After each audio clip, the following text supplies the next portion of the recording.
चेतन चौधरी या प्रियकराच्या मदतीने सिया गोयलने केतनला संपवलं. सेम टू सेम याच प्रकरणात प्रियकर सोनूच्या मदतीने त्याची बायको तनूने मोनूला संपवलं. 21 वर्षीय मोनूचा 8 जून हा दिवस आयुष्याचा शेवटचा दिवस ठरला. पगार झाल्यानंतर मोनूने बँकेतील काही पैसे काढले अन घरी आल्यानंतर त्याने पोटदुखीचं कारण सांगत औषध घ्यायला जातो म्हणून तो स्कूटीवरून घराबाहेर पडला. मात्र त्यानंतर तो कधीच परतला नाही.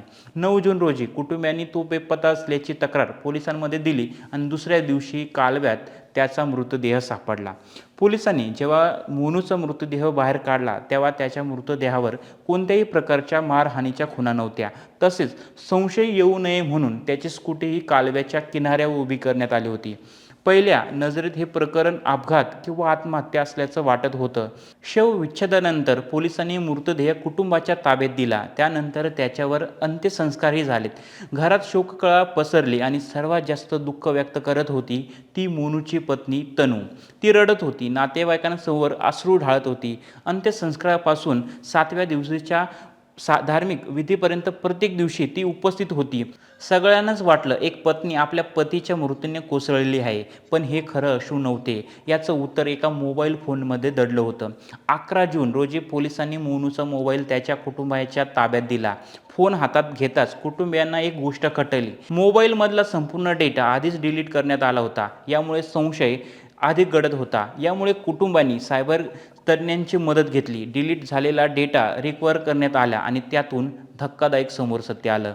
8 जून म्हणजे मोनू बेपत्ता झाल्याचा दिवस. त्याने पत्नी तनूला तब्बल 49 वेळा फोन केला होता. या दोघांमध्ये जवळपास 3 मिनिटाचंही संभाषण झालं होतं. इतकंच नाही तर रिकव्हर झालेल्या चॅटमधून समोर आलंय की तनूनेच मोनूला भेटण्यासाठी बोलवलं होतं. म्हणजे मोनू औषध आणण्यासाठी नव्हे तर पत्नीला भेटण्यासाठी घराबाहेर पडला होता आणि तोच त्याचं शेवटचं पाऊल ठरलं होतं. हा सगळा प्रकार मोनूच्या कुटुंबाला माहिती झाला. त्यांनी कोणताही गाजावाजा केला नाही. आधी सर्व धार्मिक विधी पूर्ण होऊ दिले. त्यानंतर मोबाईलमधील सर्व पुरावे पोलिसांच्या स्वाधीन केले. मात्र सुरुवातीला पोलिसांकडून अपेक्षित वेगाने कारवाई झाली नव्हती. 2 जुलै रोजी मोनूच्या कुटुंबियांनी थेट पोलीस अधीक्षकांची भेट घेतली. त्यानंतर तपासाला वेग आला. सायबर पुरावे, कॉल डिटेल, चॅट्स आणि चौकशी या सगळ्यांच्या आधारे हा तपास उलगडत गेला आणि हा थरारक कट समोर आला.